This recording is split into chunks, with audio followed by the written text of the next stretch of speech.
Okay, I suppose we're good. So, I was going to pick some different music tonight, but if we are doing a nautical theme, I suppose I ought to use pirate software for this, even though I've been using pirate software ever since we started. I did look at the license again, and I did watch the video again, and I'm pretty sure what we're doing is okay, so if not, we do have a couple backups, but I highly doubt they're going to notice anything that I do. And if it's not behaving, it'll not behave, and we'll get what we will get. So,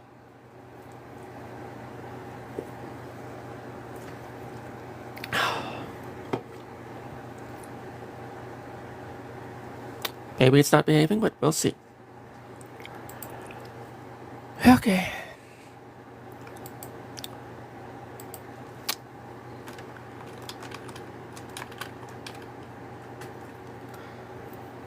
Alright, so, what are we doing tonight? Tonight we are going to be doing, not for nothing, simple is not easy to do, but simple. And just because simple is not easy to do doesn't mean that simple is not hard to do.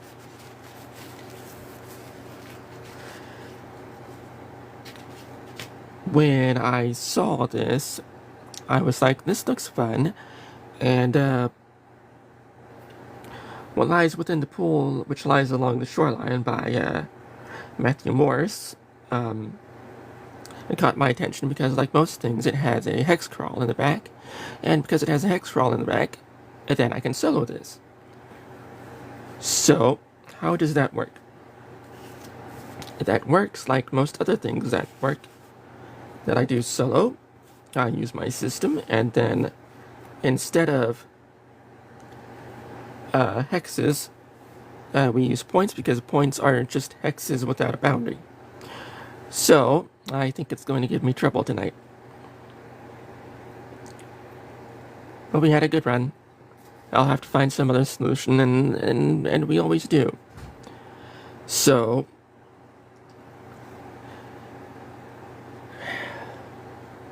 we'll find some other solution for the music, but right now we're going to see what works, and we're going to see what we get out of this tonight. So, What Lies Upon the... That is a title. And I thought my titles were a bit and a half. That is a title and a half. So,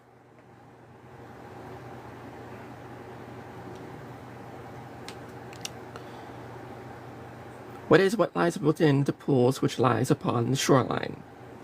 As the name entitles, this is a adventure supplement for the OSR game, Mausritter. And Mausritter is a OSR into the odd Herein, that sort of old school revival, kind of tabletop RPG role playing, and it's not simple mechanics, but it is everyday, not everyday mechanics. It has its own set of unique mechanics like everything else does, but what they try to do is they try to give the feeling of trying to go back to something simpler, something faster, something in what they consider funner kind of gameplay, and so when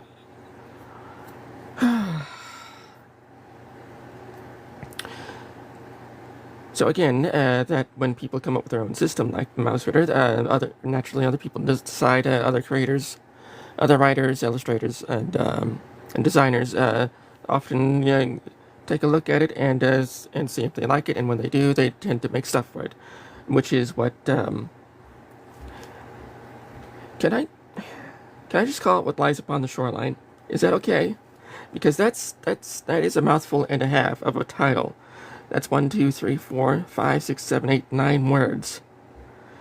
That's a large title. So, essentially what it is a coast.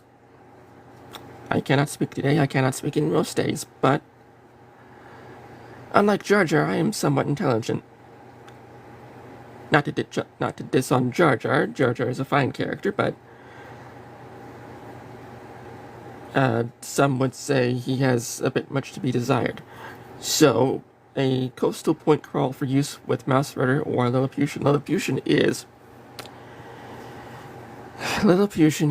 a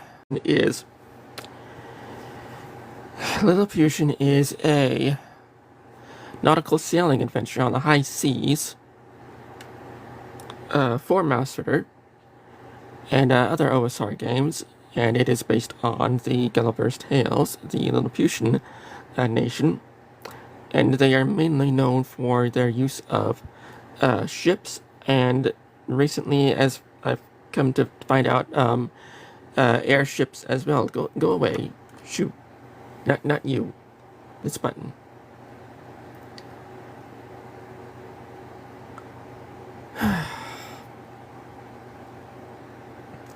That button. I don't understand that button. Where's my zoom in? Thank you. Not that far.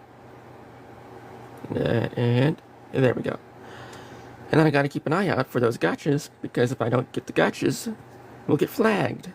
So, it's not my fault if I'm having that much fun. Well, I've gotten 124 hours out of this thing, so 124, 200. I lost track of the hours. I tried to keep track, but every turn is about an hour and a half, and and there's roughly 72 turns in this notebook alone. 71 turns.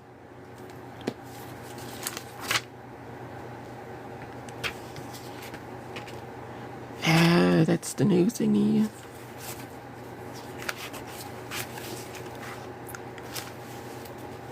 In this quick game, there is 16 to 17 turns. It's supposed to be a quick game. In the older game, it is at least up to 70, 71 games. And each turn is an hour and a half. So what do? We try to do things, and we try to get them done in at least an hour and a half. That way we get some gameplay down, and we show off the system somewhat, and so people can get an idea of what the system is and what it does and how it plays. So that's why we try to keep it within at least an hour or hour and a half. Or at least until I have to go. Which varies depending on what day it is. So, and then after that we go off somewhere else. You know where all the buttons are. You know where the buttons are, you know where the things are, you know what traders do nowadays. And especially if they don't want to get flagged by the algorithm. Which, and not for nothing, it's not the creators, it's not the algorithm's fault. Hello y'all for,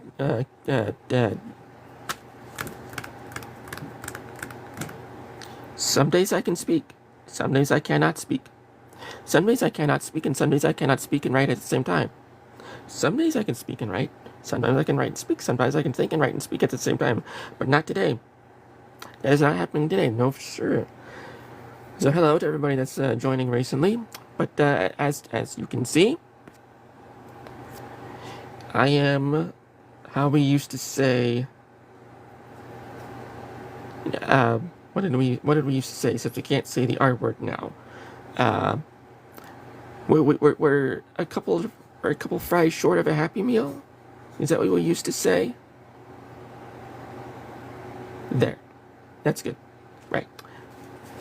Anyways, we have no idea what we are, and in our own individual mental capacities, we just hope and pray.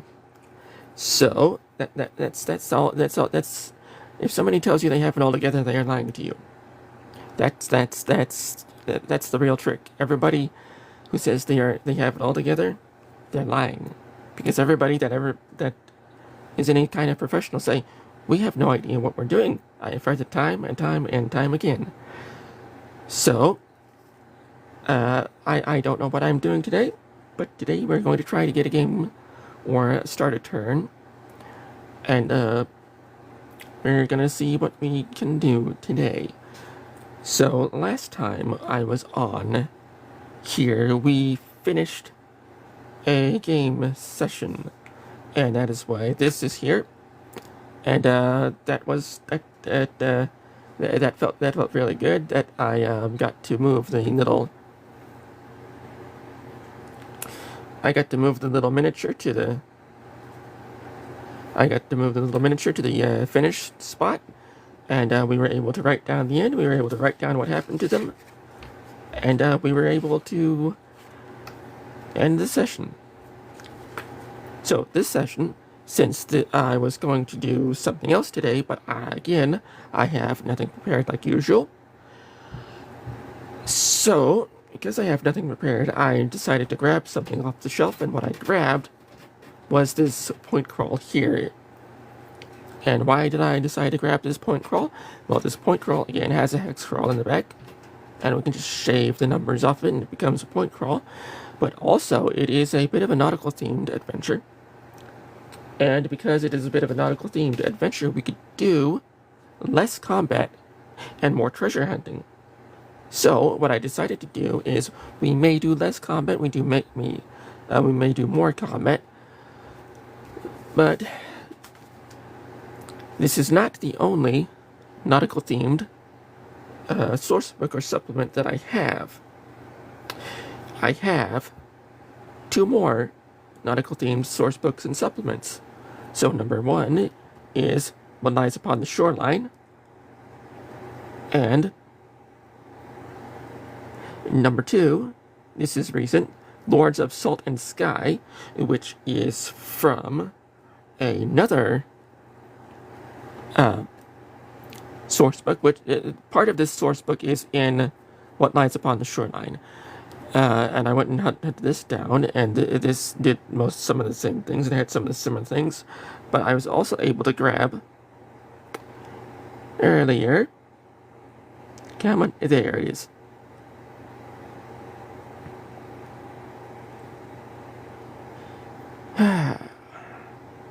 Which button do I push? I do not know. Somebody tell me. There it is. Veneranda Isle, which is another mystical nautical themed adventure, and all of these have a thing in common. Hello y'all, how you doing? And all of these source material have one thing in common. If you couldn't guess what it is a bit of a nautical themed adventure, and luckily for us, they all have a bestiary. And part of my systems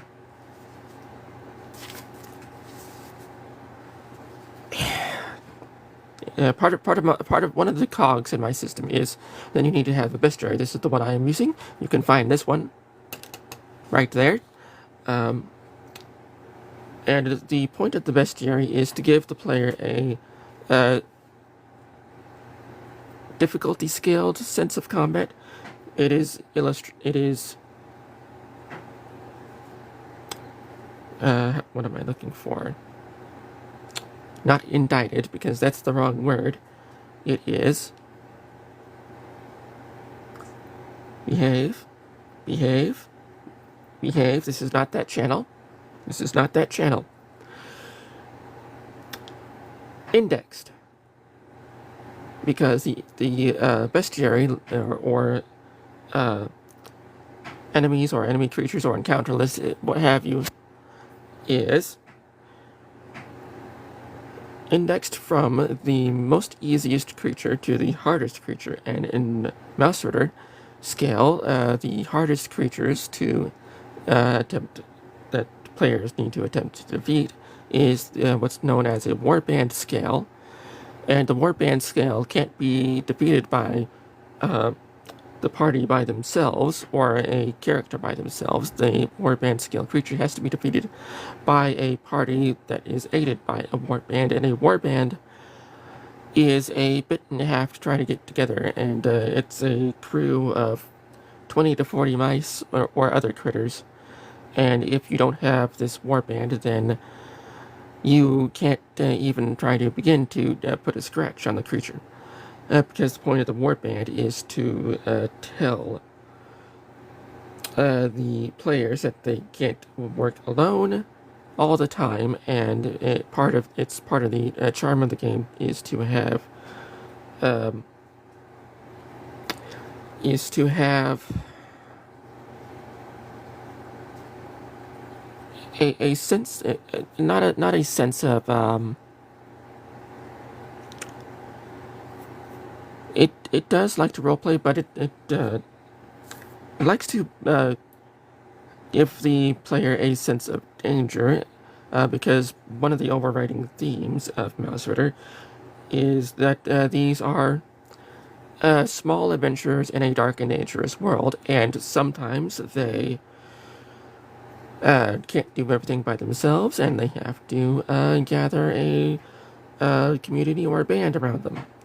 And that is what the warband scale is for, and so many of the harder and more difficult creatures is for the warband scale. However, we will not be getting to a warband scale today, and to mitigate rolling a warband scale creature, I have decided that whenever you roll on this bestiary, that instead of the usual roll of a 2d20, it is a 2d20 minus 3 until you have a warband scale. Because the last game session, I rolled at least a warband scale creature at least 3 times. Not 3 times in a row, but at least 3 times. And that, if they would have gone through with those fights, that would have been the end of the party and the end of the session. But that's another thing that Mausritter wants to iterate on, is that Mausritter wants to iterate that these are small, frail, and fragile creatures, and eventually, like most characters in tabletop RPGs, these characters eventually are going to... can we not say that word on TikTok? I have no idea, but I don't hear anybody else saying it. So what are we going to say instead? Let's say these player characters are going to retire, go 6 feet under. I can't say that one either, because that's appropriation. And let's see, meet their maker. Well, they don't have much legend either, so let's go with retire. With most characters going to, and I can see this and we can see this, but TikTok can't yet. At least we hope. Retire characters. But again, like most tabletop RPGs, Mausritter does have a number of ways to mitigate that, and they have their spells and their mechanics and their abilities to help each other, and that is one thing that Mausritter does. However, it does still try to keep up the fact that, hey, these things happen, just go ahead and roll another character and keep playing. Well, if you know TTRPG players and tabletop RPG players, you know that that's not always possible. So in this particular game, we aren't going to have any characters retire permanently, if that's something I can say.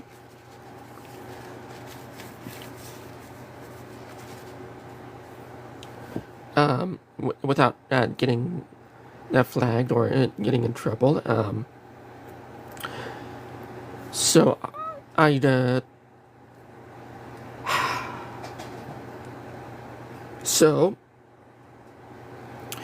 when our characters retire, we're going to have them kind of retire, so that does not happen. That happened a couple of times in this game, but fortunately, we were able to recover some of those characters, and so that's what we are going to be doing this game for that mechanic on this platform. So that is kind of what we're going to be doing as far as characters. Now, last session, we used a couple of characters that I rolled up. I am not going to roll up a character in this setting because that would take far too long.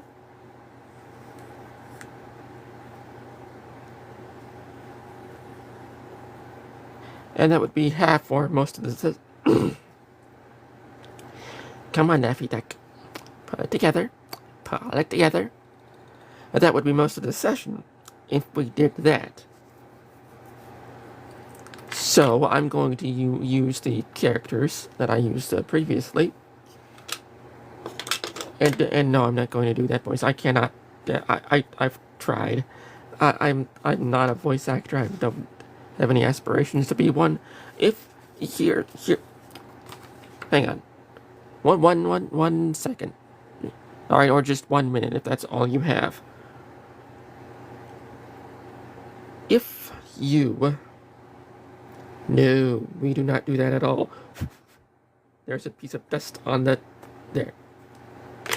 Not today. Not today. Okay. If you have that you are as, if you are on, I don't think, you have a lot more faith in me than I do. Because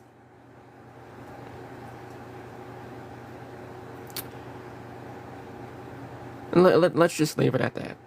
All right, maybe not today, maybe some other time. But here's one thing I'm going to say.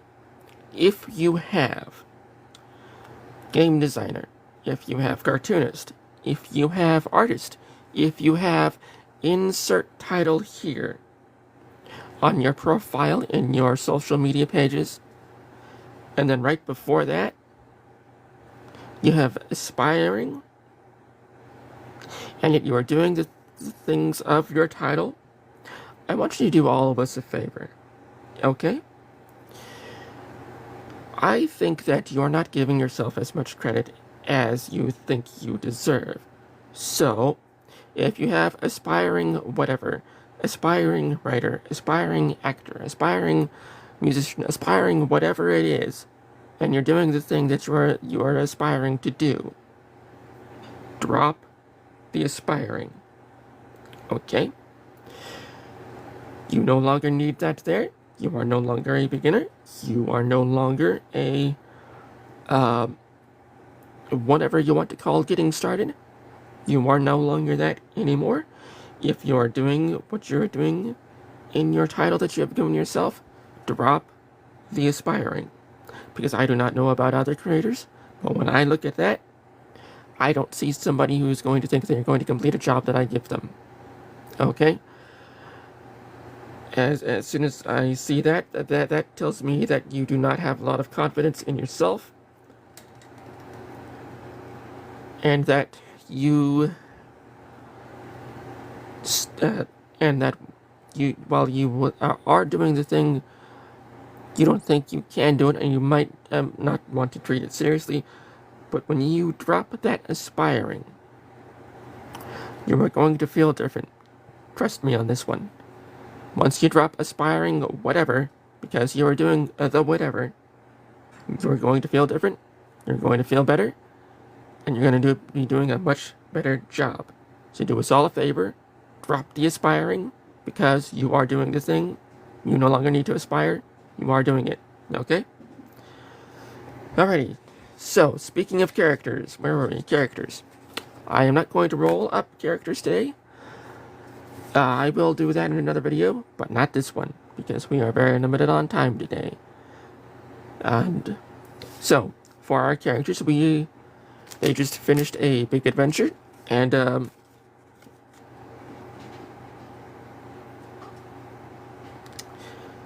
no title, no prefix. Sorry, you don't get to do that neither. Not allowed. So, because when I see aspire, I don't see professional. At least that is according to me. So, if you're doing the thing, you're doing the thing. Alright? You no longer need to try to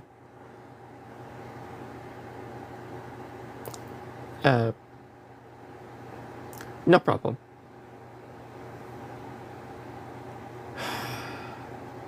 You no longer need to try to pep yourself up. You are doing the thing. You can drop that if you need somebody to tell you can drop that, and I'm that person. You can drop that now. So, okay. Before we get started, what do we need when we need to get started?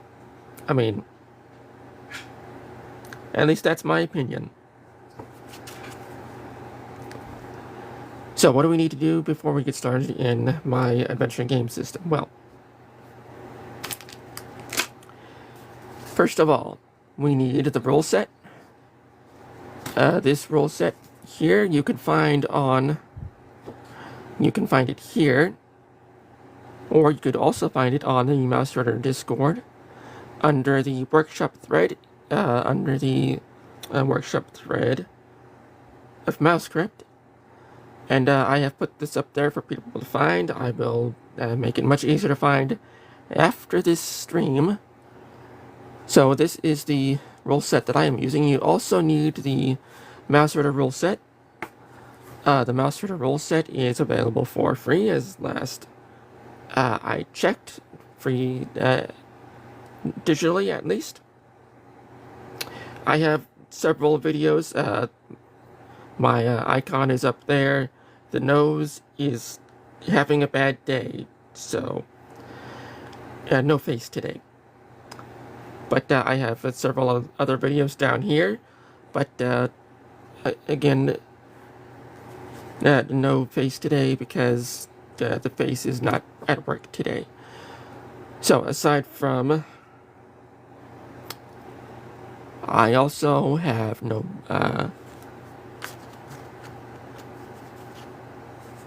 There is I wasn't born yesterday, but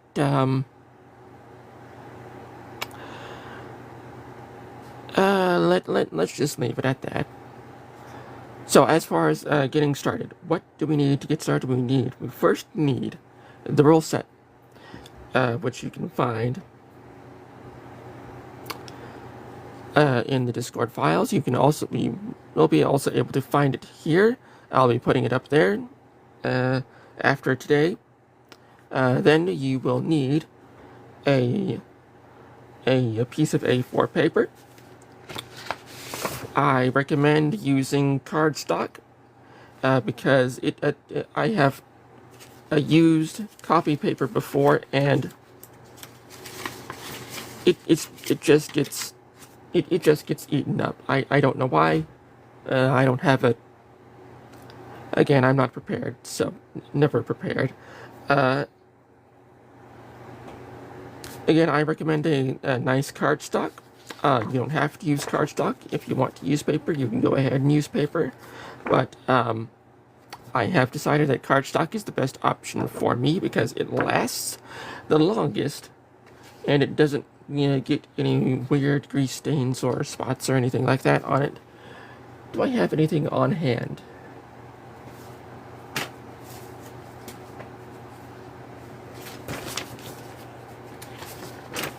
The answer is, if you can't solve it within 5 minutes, then the answer is 5 seconds, then the answer is no. So the answer is no, I don't have anything on hand, but again, cardstock, I like to use cardstock because it lasts longer, and it looks a little bit better. So I need to get some. I have just ran out, and I need to do that sometime soon. So you don't need to draw on your piece of A4 paper like I did here. This is just to go with the theme of the books that we are using today. So why do you need an A4 piece of paper? Because my adventure game system is a point crawl map drawing solitaire adventure game, and to do that you need to there it is. As you can see, that this is a bit worse for wear, and I don't know how that happens, but that is why I have switched to cardstock. So yeah. So isn't it funny how people act? If you just sit there and listen and watch people, and something changes, and suddenly And suddenly they decide to act different. Isn't that funny? So, what is the piece of paper for? The piece of paper is for the adventure map that the player will be drawing as they are playing. Again, in order to keep track of themselves on the piece of paper, it is recommended to have some sort of token or dice or other small little a miniature to keep track of where they are at on the page so they do not get lost. I have decided to simply give my piece of paper a bit of extra theme for today because we are doing a bit of a nautical and a beach theme. So that is what we are doing today, and that is what I decided to do. So, this piece of A4 paper is also known as our adventure map, and before we get started, we need to give our adventure map a difficulty rating. A lower difficulty rating means less combat encounters. A higher difficulty rating means more combat encounters. At least I think that is what that means. And to do that, we need to roll a 2d20 and keep the highest.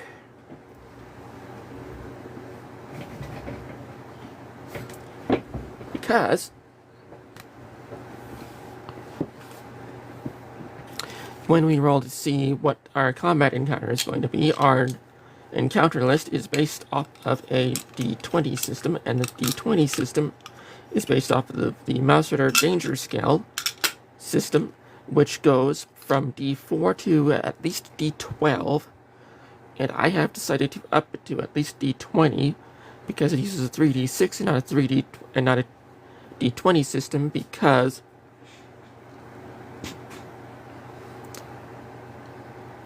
the 3d6 system the 3d6 system gives the players a bit of a limit as to how high they can go. But if you're a GM and you're a good GM, and then you just let the scale go as where it do, and so. But because this is a adventure game system, we are trying to get that adventure game feel. I decided to go with a scaled difficulty system because not only that, it is also easier to roll on. All you need is a 2d20 and what is a 3d6, which 3d6, but a 2d20 minus 2, which is all it is. So, to figure out our map rating difficulty, we need to go ahead and roll our 2d20 and keep the highest. At least I'm pretty sure it's the highest. If it's not the highest, that's what it's going to be this turn, or this round, or this session, whatever I call it. So, let's see how difficult our map is going to be. And that is a 19.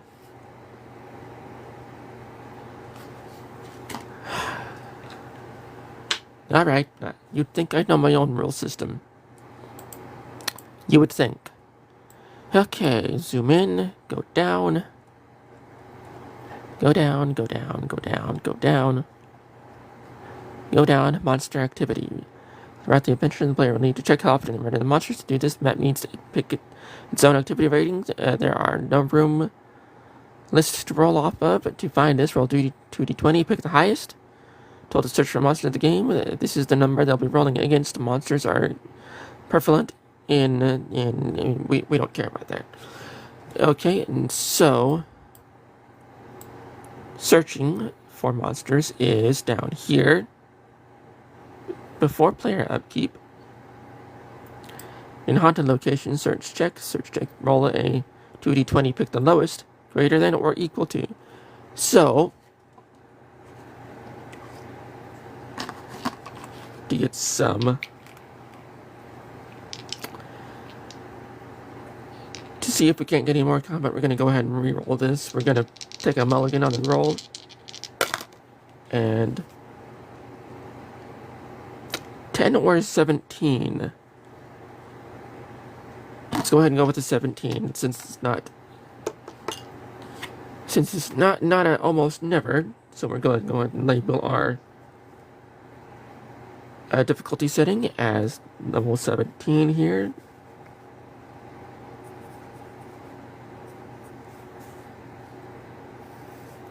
And because they were useful last time, I'm going to go ahead and add my compass points up here. North, southeast, north, northeast, east, southeast, south, southwest, west, and northwest. Because when you try to find, because in another section, when you're trying to figure out where to go, you roll a 2d8 or a d8, and the 8 is from 1 to 8.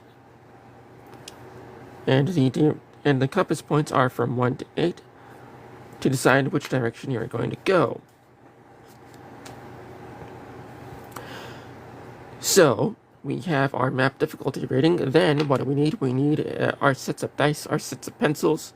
We need our paper. We have our bestiary. We have the Mausritter rule set. We have whatever other supplements we want to be using, which is 3 nautical themed source books. Then we would need our player party. Our player party consists of the same party we used last time. These are our characters here. I have left them at a state as what I would have left them last session if I decided to go ahead and continue this session. I forgot to add their, even though they probably won't use any cash this session, I'm going to go ahead and add it anyways.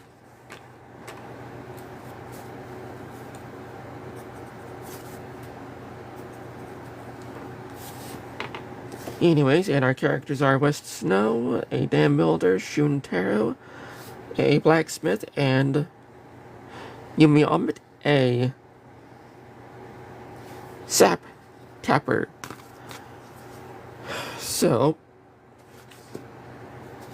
those are our characters for this evening. And the gist of this little session is that the adventurers happen to be on a little side quest.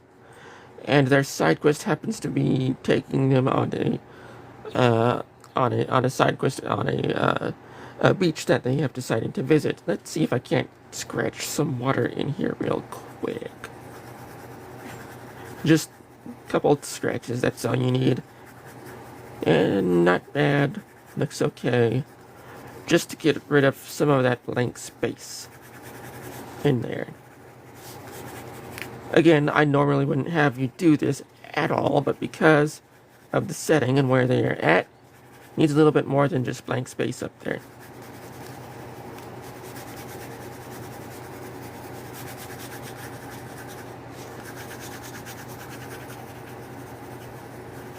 Alrighty, that works.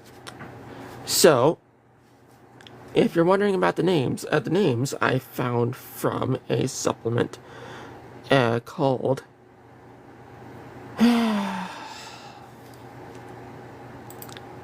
it's another mountain.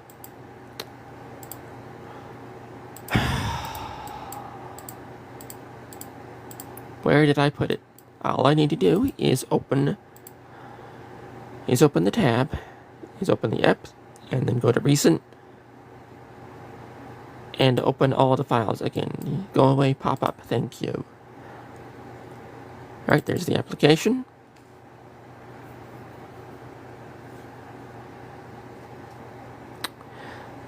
And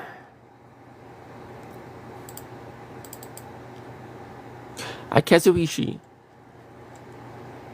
It is a feudal Japan inspired role-playing game based upon the myth and lore from, again, like it says, feudal Japan.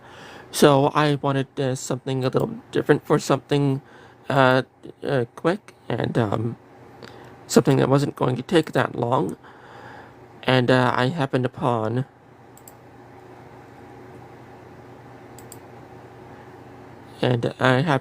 this Orient or Eastern themed TTRPG, and so I decided to go ahead and make use of it while it's available. So that is why they have different sounding names. And that is why I decided to go with those characters. There's the button. Okay. The only thing I am missing is the Mausritter rule set. I didn't say create a PDF.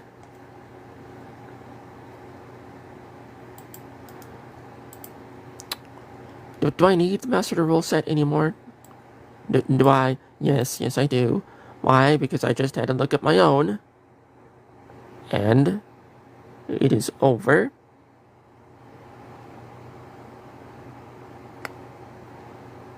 And now for a fun game of Find the PDF. Where do you think it's going to be? It's going to be down here in the search bar.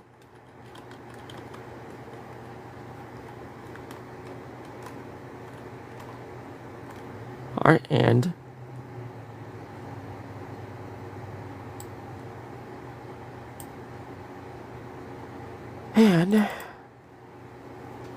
there it is.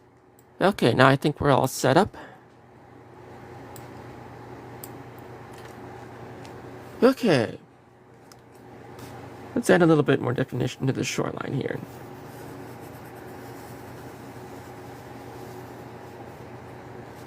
And there we go, make that a bit more visible. Alright, now do we have everything that we need to get started? We have our adventure map, we have our bestiary, we have our rules, we have our characters, and we have our party. We need one more thing. This is a journaling game, so we do need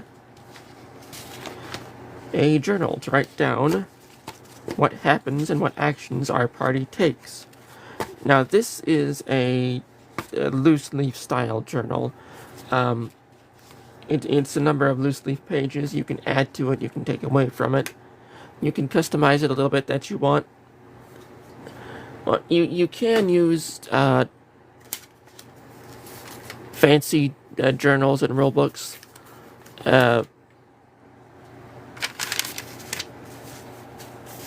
Like I'm doing with this one here, but you don't have to. It's not a set rule.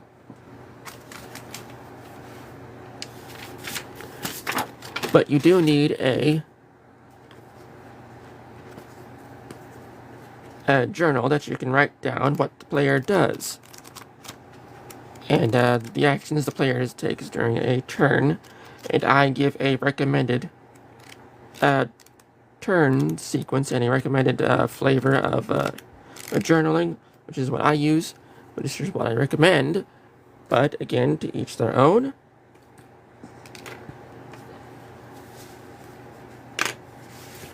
Oh, and I think now we are ready to get started. Okay, so what is the premise of my adventure game? So the premise of the adventure game is that the crew, the party, has just come into a. They've just moved to a new place from a little, from the little country town that they were trying to make a name for themselves in, and they've come to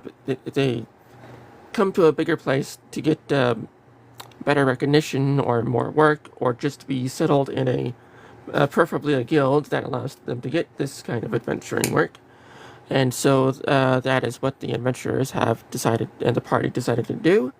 However, when the player starts this adventure game, they have been there for about a week or so, and they've done some jobs, and they've done some stuff with the guild, and they've gotten to know a number of people in the guild. And they've gotten along pretty well, and they've gotten used to the newcomers, and some people in the guild decide to welcome the newcomers with a party or some sort of celebration, and so some of the guild members,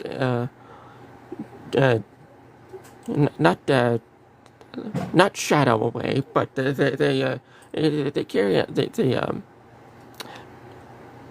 take off the party away to a pub or a bar or some sort of inn like that, and they decide to have their little celebration. And the thing that the party remembers is the party really only took one. The crew realizes that They only took one drink, and then that's all they remember. And then when the player begins, the party has just woken up and they're in a strange location, but they kind of know where they are, and so they have to figure out a way to get back home, and back to their new home, and that's how the player starts with their adventure. And I have the player pick a couple spots for the player for the party to get started and for the party to adventure towards and through. I have them pick a spot at the edge of the map, and I have them pick a spot at the other end of the map. And then I have them pick a barrier in between those points, from point A to point B, and there's a barrier in between just so that the player doesn't think, oh, this is easy, we can just go straight across. And that also prevents the player from just trying to waltz their way to Mordor. Sorry, it's supposed to be an adventure, that's what that little boundary does.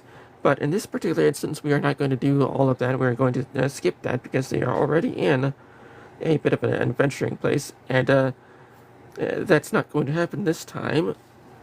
And this time, what we are going to do is we are going to have the player start off in a location where they suddenly have to be very, very much involved. So to start off, we are going to have the players. We're going to have the player party. Since the players, since previously we just finished a game session, and essentially those characters aren't retired, but they are kind of in retirement mode. So for this particular session, we're going to have the previous player party decide to go on a vacation or have a vacation side quest, or I think it's called a beach episode. So, but we're not calling it that because I think TikTok knows what that means, and we're not going to go down that rabbit hole at all. If you know what that means, go ahead and tap the screen. But we're not going to touch that one. But we are going to call it a sort of a vacation episode, and so what I've decided to do is we may limit the amount of combat, and we're going to go ahead and increase the amount of treasure hunting. Because let's say that while they are there, they meet up with a potential employer, and since they like to get work where they can, they just go ahead and decide to take on this small job, and the employer hints that if there is if something pops up, there may be much more work for them to do, and they agree to that. So what he has them hunting for is their employer has them hunting for a lilliputian airship, and since the players don't have a boat, they can't cross through the water that well, and at least not in the deeper water,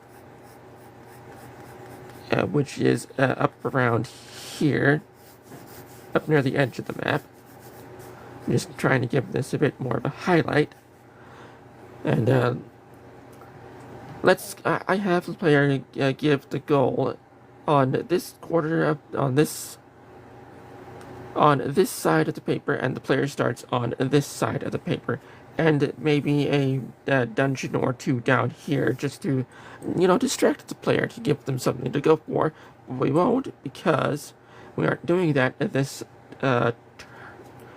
session. This session is strictly going from A to B, and to try to get as much loot as they possibly can.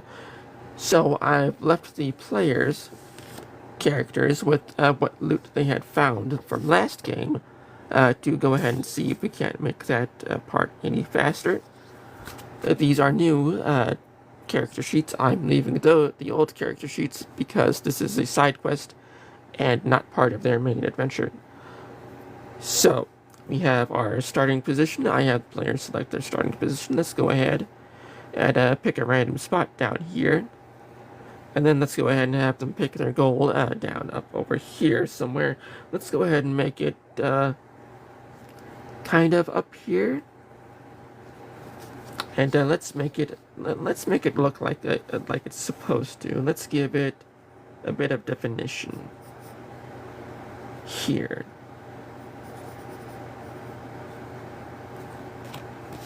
Just a little bit. We're not artists, but if you think I can't draw fantasy style maps, well, yes you can. I'd like to encourage you to try.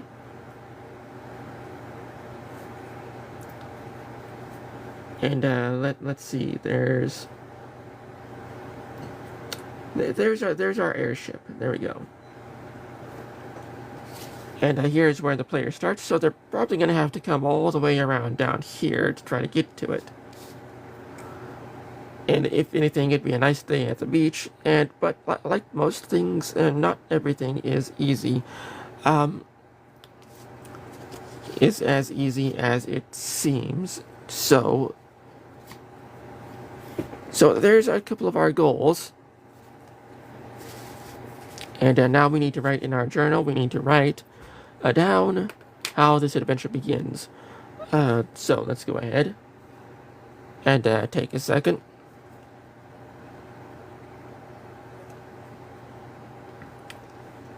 And we're going to start at turn 0.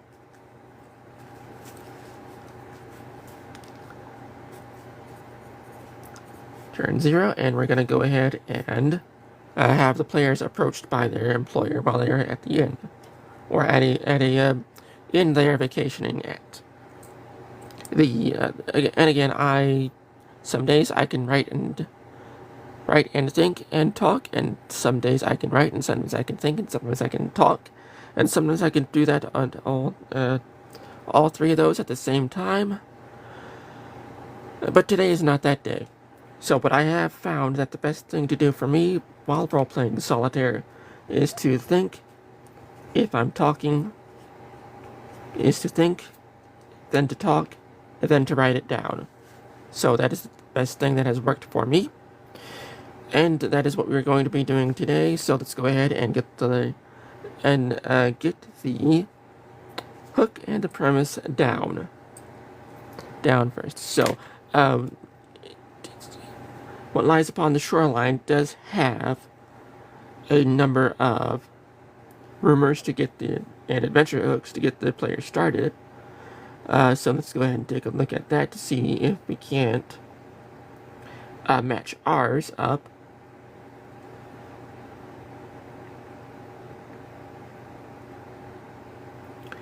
Let's go ahead and go with the fourth one here. We're going to go ahead and say something along these lines. It's pretty much the same.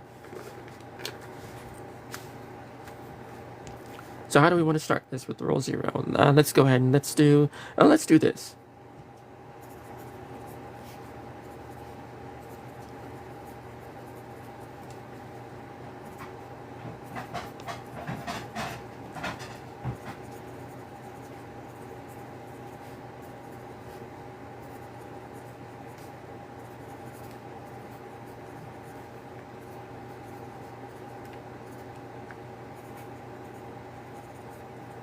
And if you watch people play tabletop RPGs on YouTube or in any other video format, and you wonder why do these take so long, well, now you know.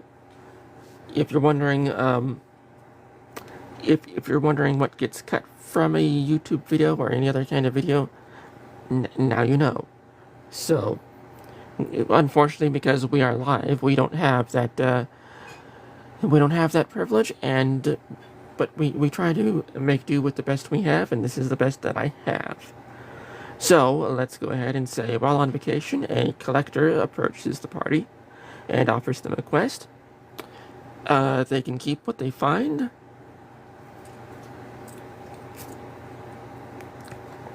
They can keep what they find.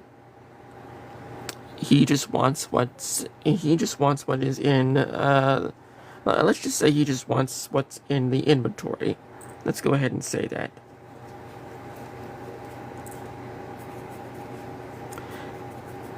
He tells the party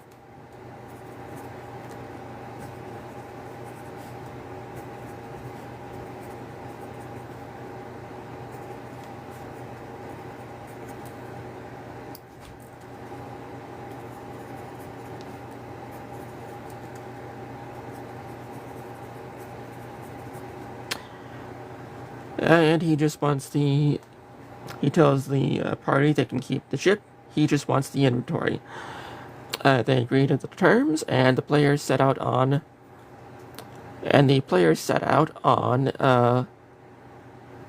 the beach that they have been pointed out to.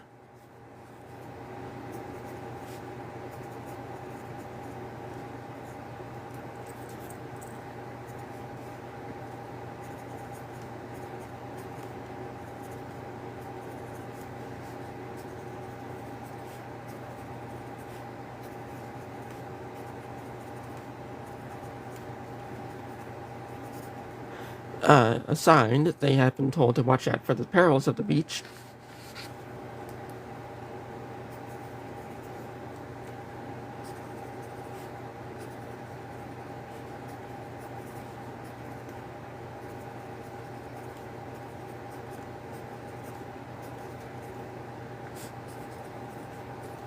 For the pools and perils on the beach.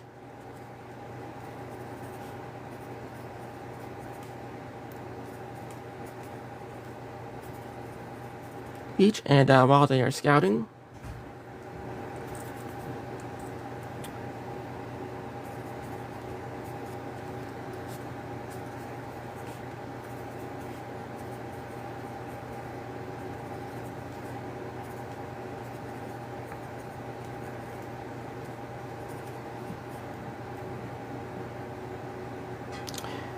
let's see, a massive, there we go. Is it leaps or breaches? Let's go with leaps.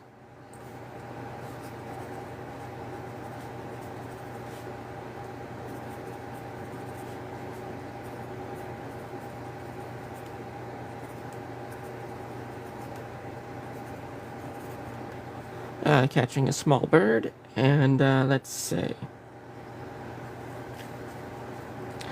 the party suddenly realizes this job may be bigger than what they are thinking. There we go.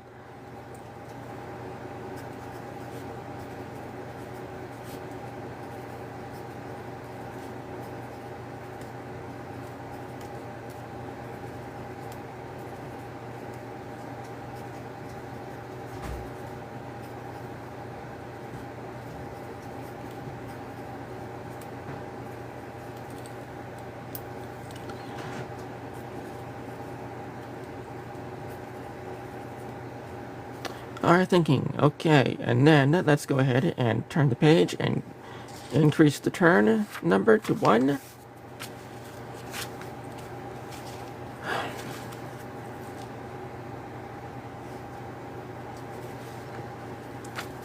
And write our turn number at the top of the page. And this is how I journal. This is what I recommend. And hey, look at that. We're an hour in and we're already on turn 1. 3.5 hours to go. I'm kidding. Not on TikTok.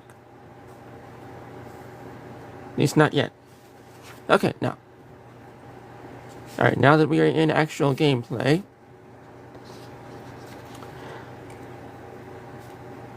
how do we run around the map? Well, we run around the map by... I had a system. What happened to my system?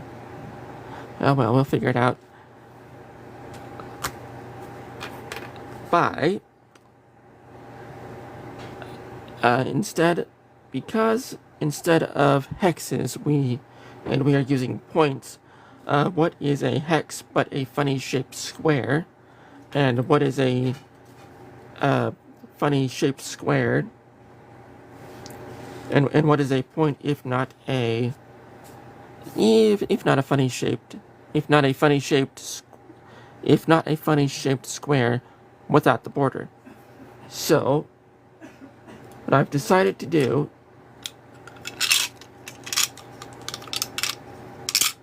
is we have an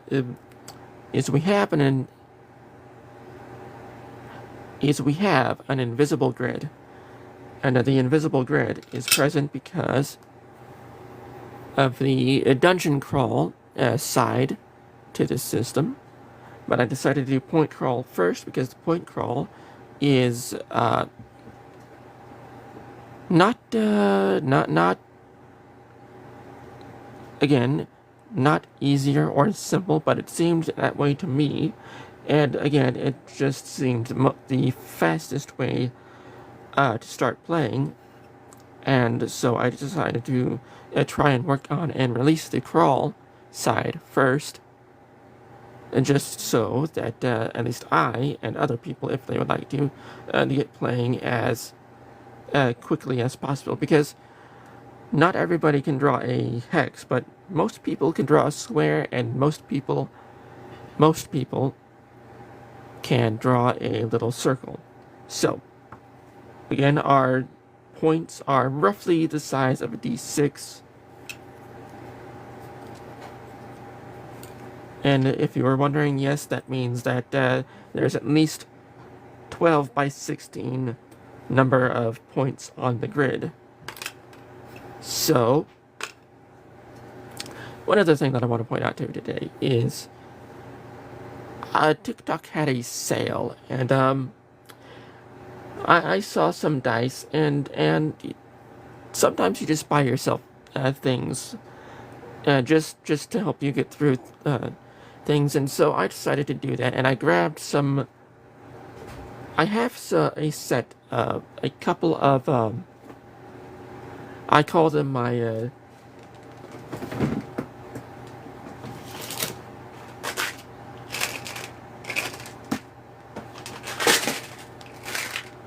I call them my cheese-colored dice because they are a lovely.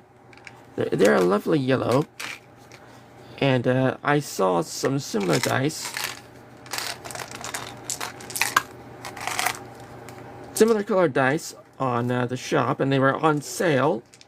So I decided to go ahead and grab those, and they, in fact, did arrive today. And these are from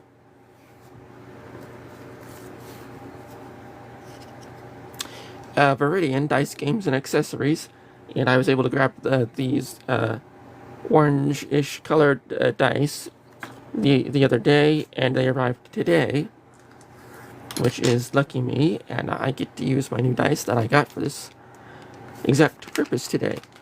So they aren't cheese themed, but they are kind of cheese colored. They are called, they're similar enough colored, but they are called dreamsicle themed dice, and I can't argue with that name at all. So, let's go ahead. I was hoping that it'd come with like a little container or a little case for them like these did, but not for nothing, they did arrive safe and sound, so I can't fault them for that. So let's go ahead and get these open. I was going to do an unboxing reveal, but I know what it is, and I did not know if they had shipping information, which I'm not going to show anyone.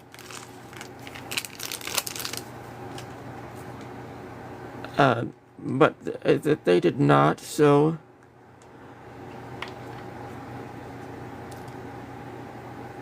why do these feel creamy? These feel somewhat softer than these, and these are Chessex dice, and I don't know where they got these from, but these do feel nice. So I'm not gonna take points off for that, but roughly the same size as Chessex, and now little. Felt like it was falling apart there, but roughly the same size as Chessex dice. But these feel like a good set. So we're going to be using these today, as well as the other two other dice sets that I have. I'm not using another set that I have because I cannot see it. I have tried to look, watch to account for it, where it rolls and what it rolls. I don't know if if it's part of the marbling, or if it's something else. But and I have tried to use them, and it was my first set of 7 dice. But if you can't use it, well,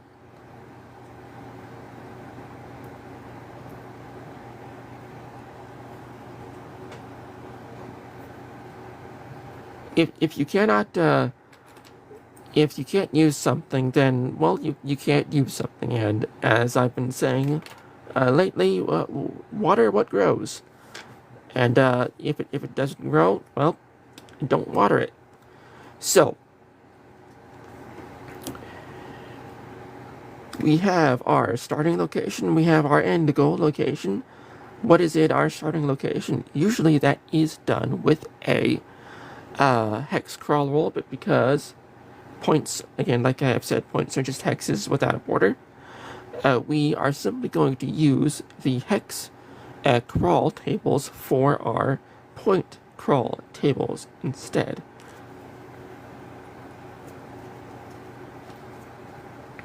And like I said, this this source book has its own. So we are going to go ahead to the back here, and we're going to go ahead and make use of that.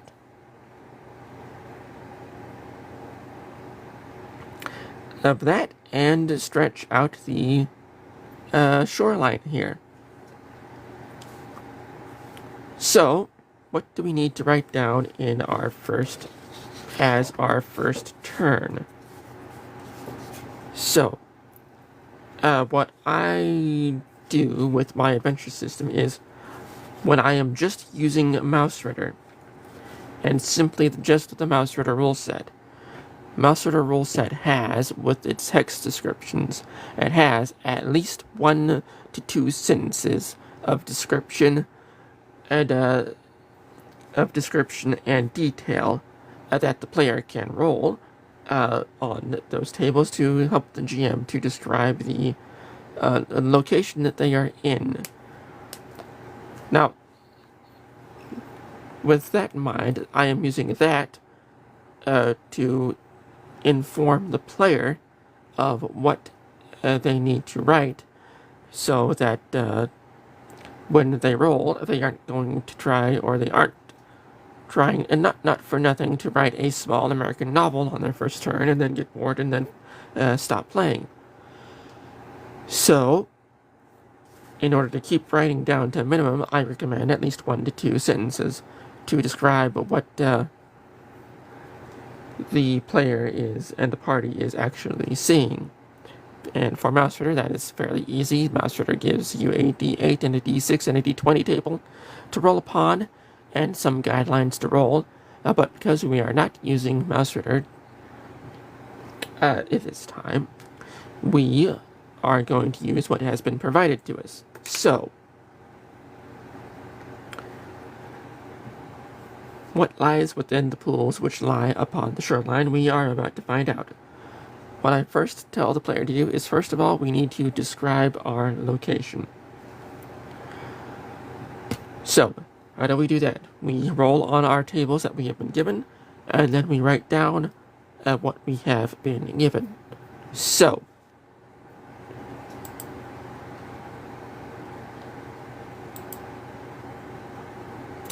and what have we been given? Well, we have been given this table.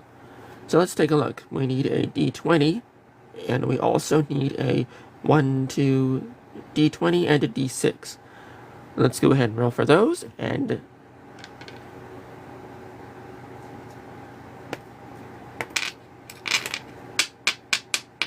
well, they got the sound, but I don't know how else to describe it. It feels like creamy should feel. It's a bit odd, but let's go ahead and let our new die take a shot at this and see what the dice rolls give us. So it asks for a D6 and a D20. We got a 6 on the D6, and we got a 4 on the D4. Now, in my adventure system, I do give a list of options for the first location that they can come up on. But for this, we are simply going to be using this table and a couple of our other tables as well that we have available to us. So we got a 6. It is a human town, but I am going to break that down, and we are going to say it's parts of a human town, because in Mausritter the humans are like what elves would be to us. So there's stuff scattered around, but they have no idea what it is or what it does or why it's there. But they may be able to use some of it or parts of it and make use of some of it. So we are going to say that whatever is left of this human interaction with the landscape is it's already in ruin, and we are going to say that that's how the mice found. That's how the party finds it. So, and we also got a 7. So, following the thought here, we have a bit of a storage silo. So, like a grain silo or something or other like that. So let's go ahead and see how somebody would describe this location, because this party is one of the members of this party is using the adventures to write a travel log or a travel book. And how well your travel book does is how well you score at the end of the game.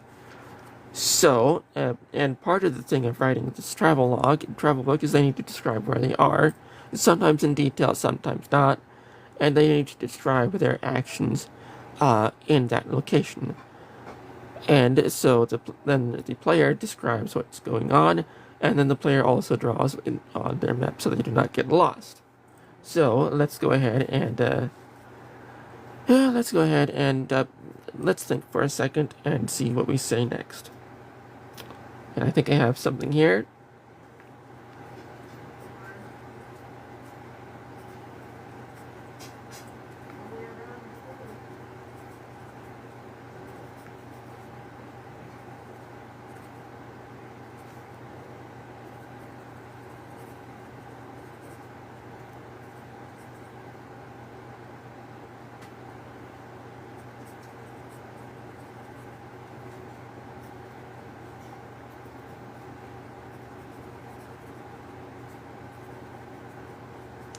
Okay, the party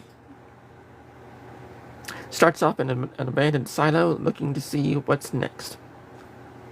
Okay, and now that we have a bit of a picture in our heads, we can go ahead and start with this location here.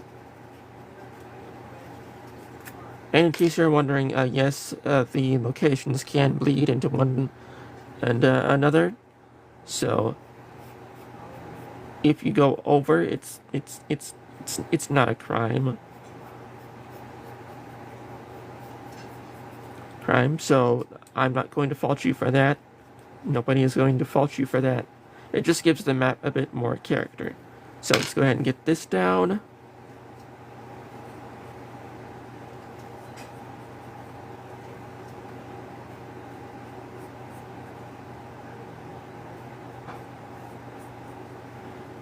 And nothing is perfect. Not everything can be perfect.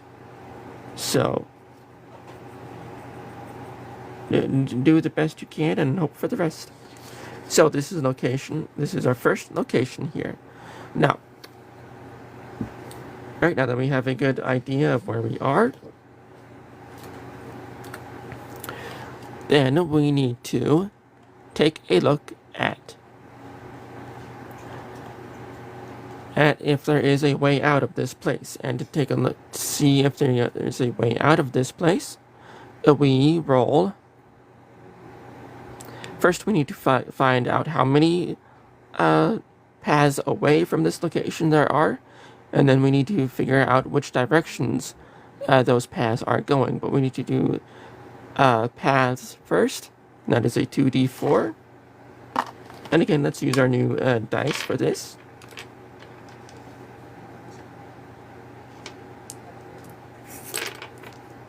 and pick the lowest. One path leading away. And we also need to figure out which direction that path is going. So let's figure out which direction we are taking. That is a 6, and on our compass points here, a 6 is down 876. It is southwest. And then we need to draw a little going away path leading from it.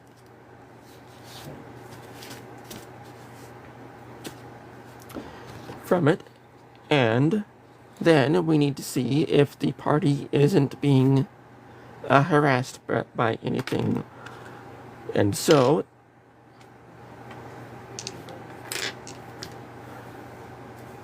in the game, I call it being haunted, because even if there's nothing there, the player can still be haunted or hounded or hunted. And so I just decided to go with, is there something threatening the party? And to do that, we need to roll a 2d20, and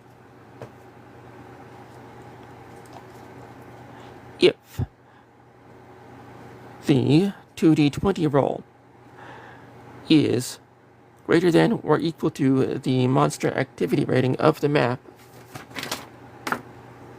which is 17, then we have found a monster to fight. If it is, look to the other die to see what monster we are fighting. And then if we are fighting a monster, we need to begin combat. So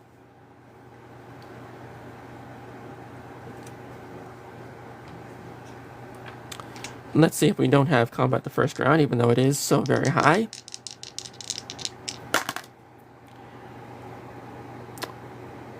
$2d20 and pick the lowest, which is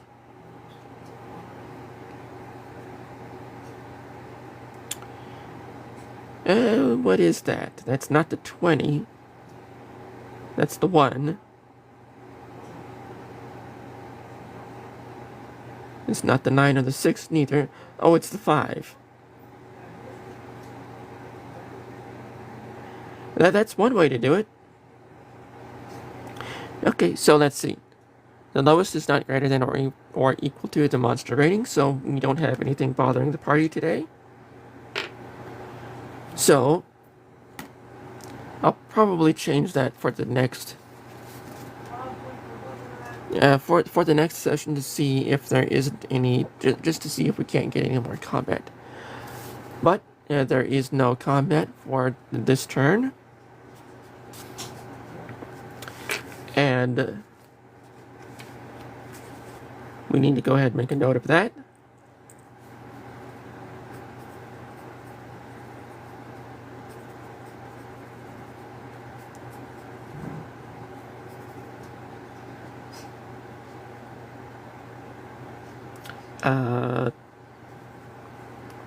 There we go. Nothing bothers the party. And if it was combat, then I would go ahead and say round 1, and then begin combat like that. But because there is no combat, we don't get to have a combat encounter this turn. And I also state that 1 turn is equal to 1 day, and since Mausritter states that at least 1 ration per day, we use at least 1 ration per day.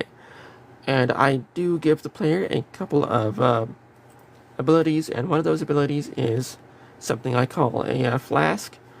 And the flasks are just a way to hand wave things that the player can do to take care of themselves, because Mausritter does not have a lot of healing, easy to get healing options for players, and so I decided to go ahead and, as part of the adventure game, give the player sort of a couple of gotchas or a couple of mulligans, and they get some every turn.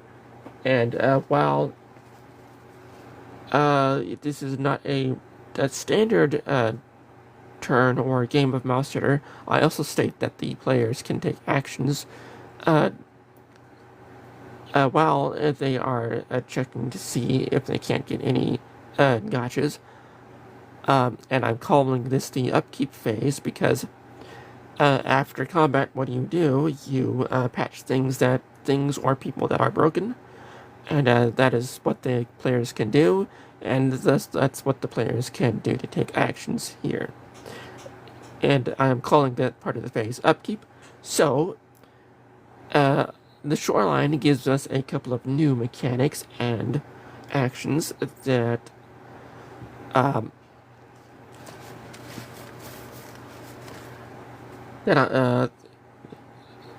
the game allows the players to do. So I'm going to go ahead and explore what that means for this run. But for now, let's see how many little health potions that the player gets.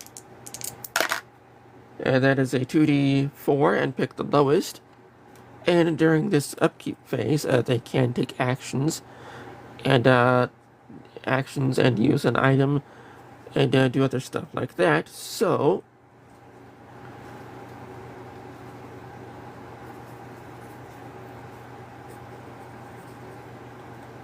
and in order to represent that in the narrative, I've been calling it different things.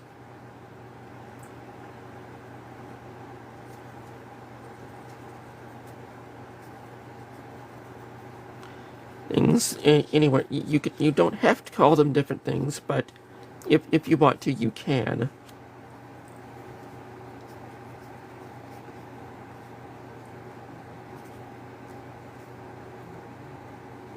And I've also given the player another special ability. This comes from when I was playing a couple solo other RPGs.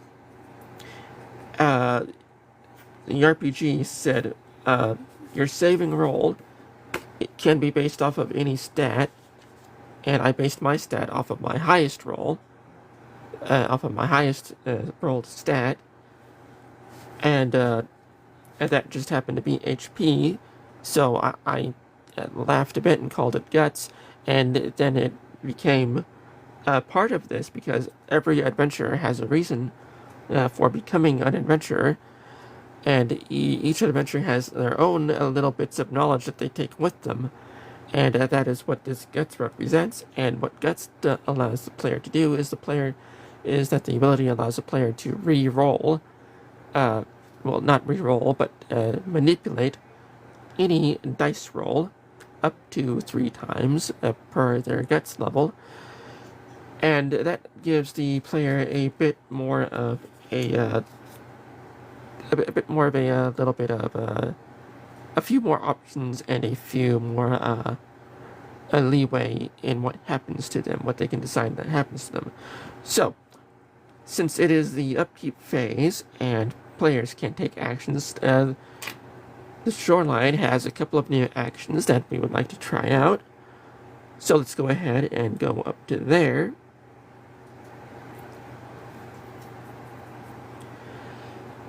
So, we have the actions of free dives, snorkeling, and we also have to keep track of tides. But for the sake of simplicity, we are not doing tides right now, but we do going to be looking at some diving here. Diving lets the player, if I'm not mistaken,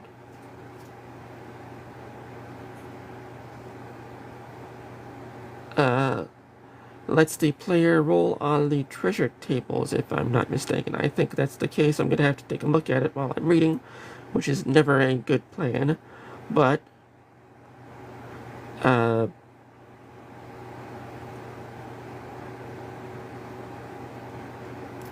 we're just going to go ahead and say that that is what the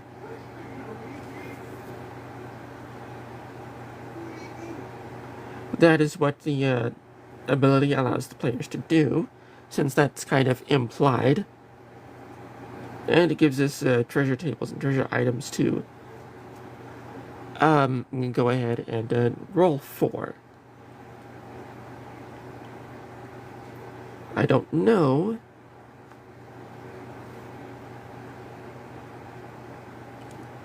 if that's actually the case, but let's go ahead and just say that is the case.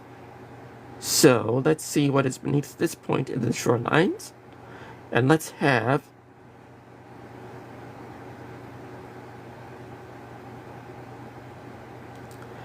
And let's have since they are kind of on vacation, let's have West go ahead and try a free dive and see how far he gets. It's a D6. So let's see what they get here.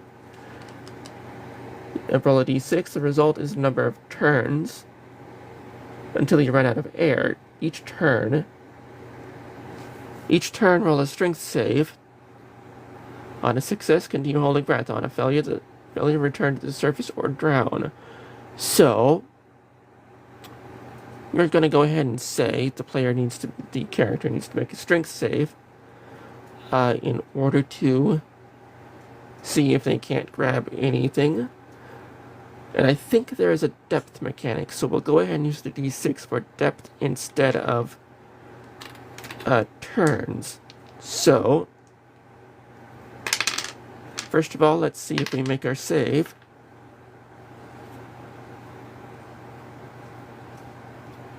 It is lower than or equal to. And that is a save, so they do get the new dive. And let's see how many depth points that they get, because it might be a thing. So let's say that he gets 6 depth points.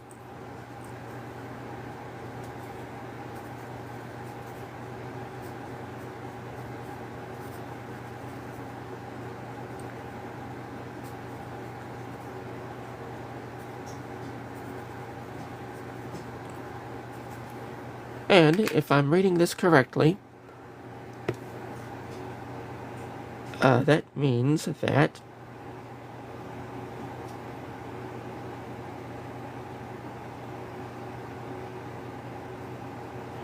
if we go back here to the table and see about the items,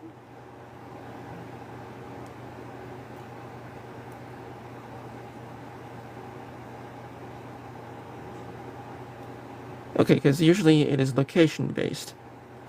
So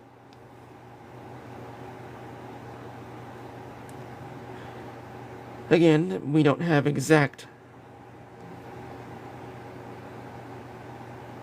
We don't have a table for that, so we'll go ahead.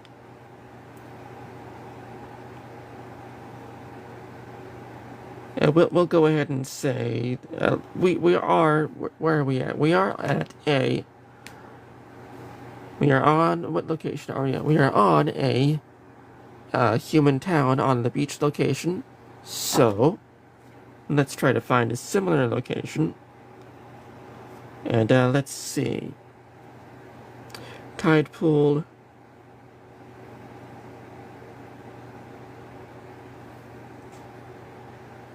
Factions, locations.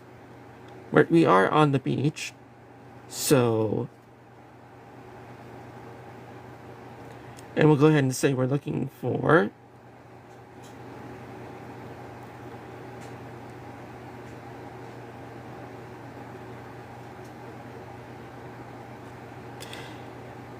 and there's a 1 in 6 chance of finding a valuable shell, and since we drew a 6, let's go ahead and say they find one of those. So that since 6 is the maximum number that you could go down, let's just go ahead and say, for the benefit of the doubt, we can go ahead and say they found one of those shells.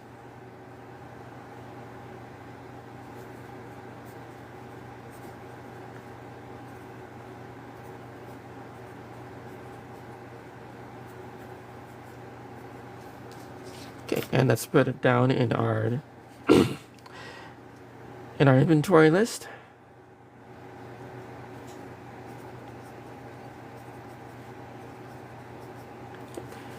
Okay, and it's usually the game Mausritter runs off of things value equals XP, so we do need to note down how much it's worth, and this is what it's usually worth. So that's what we're going.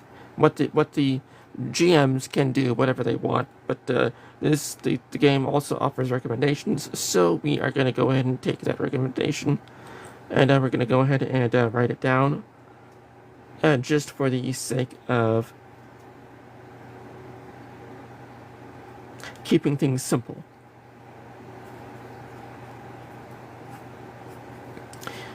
Okay, and now it is the other party member's turn. In our order here, let's have them go diving. Let's see. You're still on the beach. Fortress, a tide pool, depth of 12 turns. Tide pool encounters. Okay. Encounters, let's see, attacks. Attacks, encounters, we're not doing that right now. Nothing, no sorts of treasure table rolls. Nothing here for the large pool. That is home to an eel, though, so we may need to remember that for later. Depth of 12.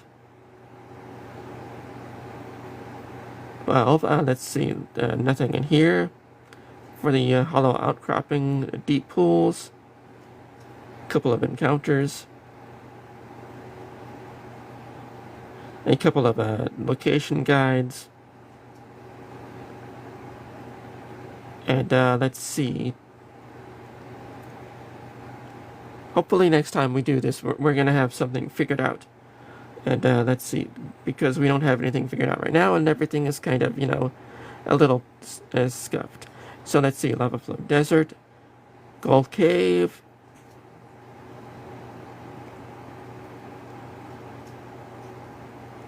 the cave has 5d20 treasures in it, so that's something we could use. The desert doesn't have anything. The wreckage does. 10d20 again has wreckage. So, and then the lost pool has an encounter listed in the bestiary. So, nothing like the like we would call a regular treasure table encounter or treasure table roll. So,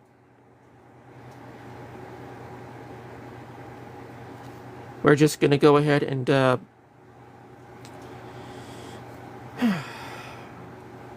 with what we have.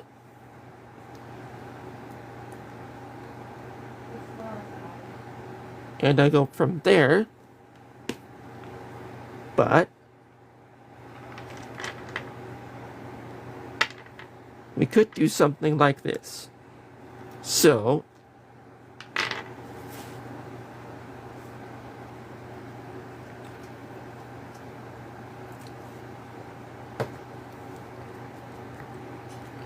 however, since we are using our own encounter system, we are going to ignore the encounters from here.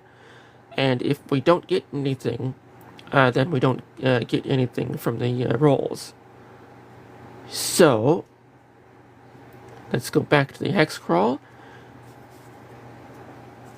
And let's have our second character, Shun, take a dive. One of them had a breathing tube, but I believe I sold that somewhere.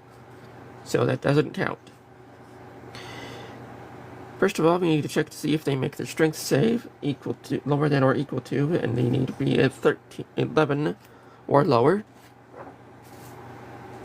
Okay, so what we're going to do is, this die is going to be our depth. This die is going to be our what our location would be from what lies within the pools. This die is going to be our generic hex count, our generic hex counter. So then we use this to inform what happens here based on the result of this. So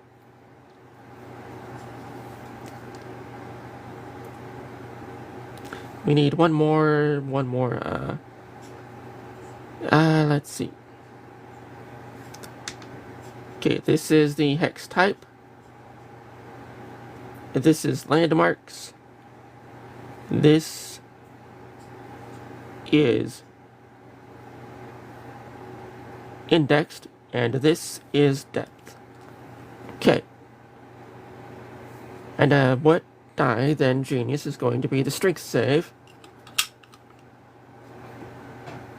First of all, we need to see if they make the strength save. If they don't make the strength save, then they don't get to dive. So we are looking for 11 or lower.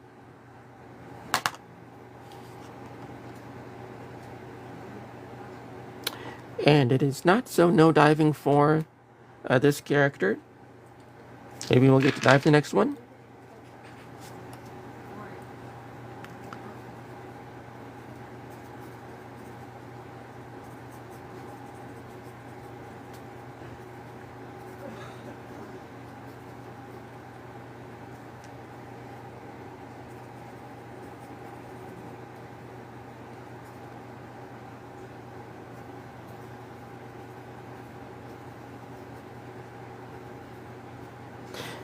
Okay, this character attempts a dive, but doesn't quite make it, but he sputters back up to the surface. And then our last character,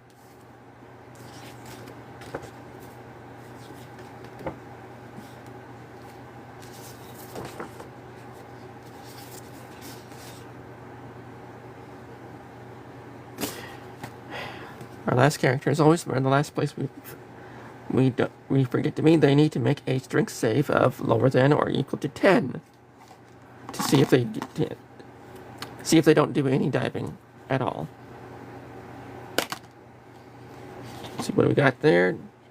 Yeah, which one did it roll on? It rolled on this one. That is a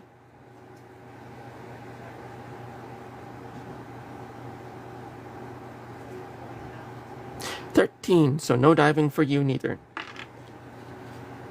Got lucky on that first roll there.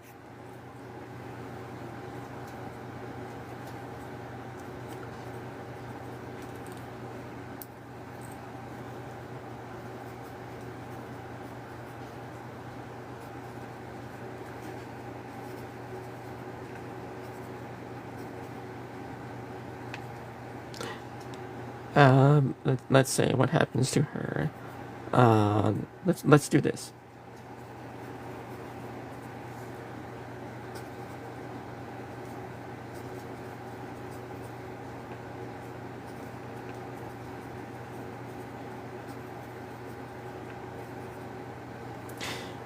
Okay, so we only got one really good dive out of that. So that is but that's okay. There's many more dives to come. So let's go ahead and this is our. We went through all of our characters, and then we need to check to see if anything bad happens when they are trying to leave.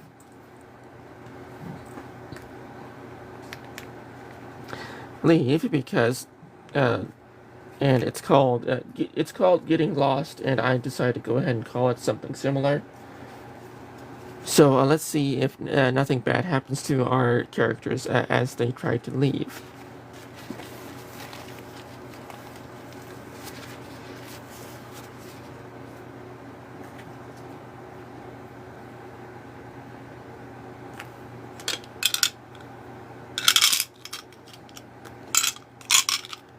Next time I'll be more prepared. I say every single time, and every single time I am not more prepared.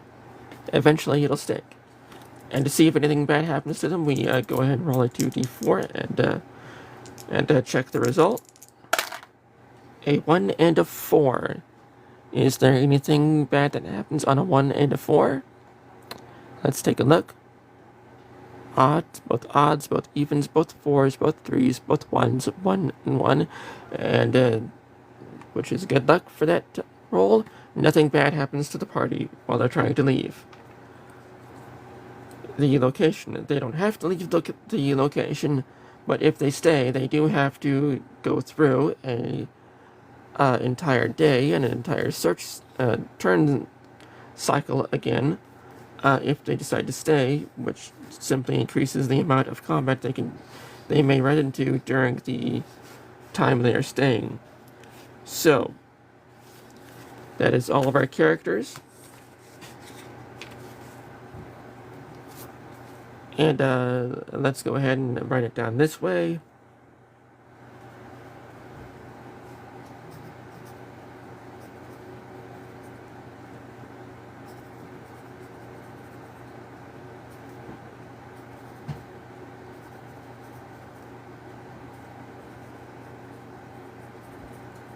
Okay. So to recap our first turn in this source book, we have started our adventure looking for this lost airship. The party starts off in an abandoned silo, and from there they discover that a massive eel is also haunting the waters, and they may have to deal with that sooner or later. And while they are staying at the silo, trying to collect their thoughts, nothing seems to be attacking them. One of them decides to go diving, and he finds a pretty valuable shell and he pockets it. Somebody else decides to go diving, and they don't get very far and don't find anything. And another character also tries to go diving, but they don't find anything either. And then after as the party tries to leave, nothing bad seems to happen to them. So that is it for this turn. So then we would go ahead and go to turn number 2.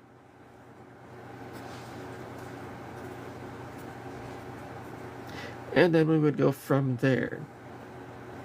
So we did our goal tonight. We managed to get one turn, one full turn in. So we are going to go ahead and call it there. What I am using is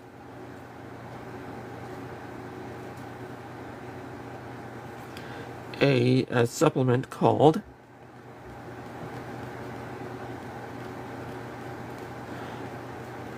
by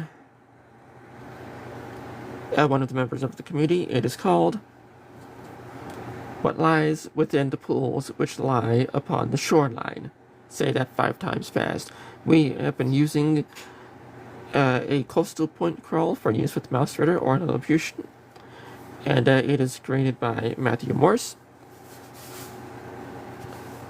And that is the one of the supplements that we are using today. We did not use any of our other supplements today, so we're just going to leave those there. But once again, if you want to have this kind of adventure and have the exact same kind of game that I am playing, then you can very easily find this source book, and you can also find the rules that I am using over here. And it is one of the many ways you can use to support creators and support independent creators and your favorite creators. And another way is to just go ahead and push all these buttons down along here. That always helps. And again, if they direct you to someplace, go ahead and push those buttons there. Anything helps a creator that you do. That it seems trivial, but it really does help the creators that you enjoy. It helps them keep making the things that you like to consume. So that is going to be all for me for today. We did exactly what we're going to do, and I don't know when we're going to be live next, but if I am, I will tell you in the usual places, which you can find in the usual spots. You know where those are. But once again, thank you for watching. Again, follow, hit the follow button, hit all the other buttons, and I will see you next time. Hopefully more prepared.